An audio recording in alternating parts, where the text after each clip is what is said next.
हरिओम. आज शनिवार 8 फेब्रुवारी 2025.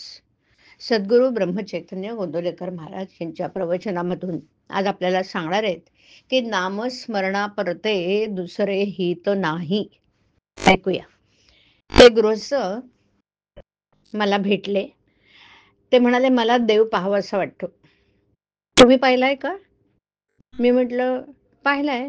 त्यांनी विचारलं, तो मला दिसेल का? मी म्हटलं, दिसेल, पण या डोळ्यांनी दिसणार नाही. देवाला पाहण्याची दृष्टी वेगळी आहे.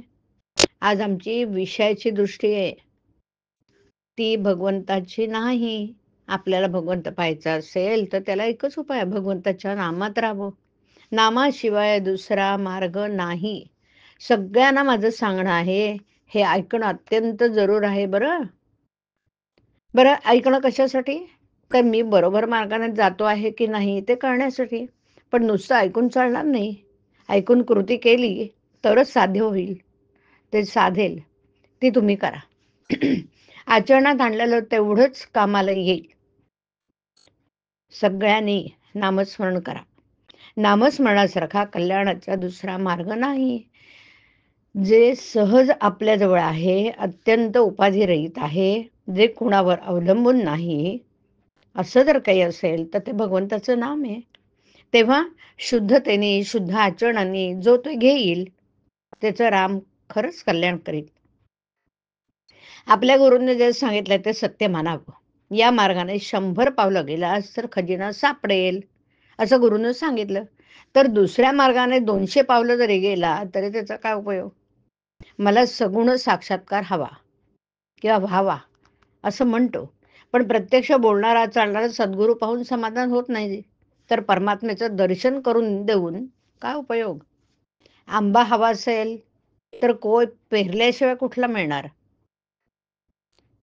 सद्गुरूंनी जे सांगितले त्याप्रते माझे काही हित आहे हे मनातच येऊ नये.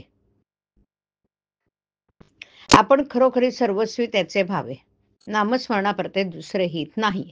माझ्या नामाने घरात आजारी पडलेला मनुष्य बरा व्हावा म्हणणं म्हणजे त्या नामाच्या विषयाकडे उपयोग नाही का केला?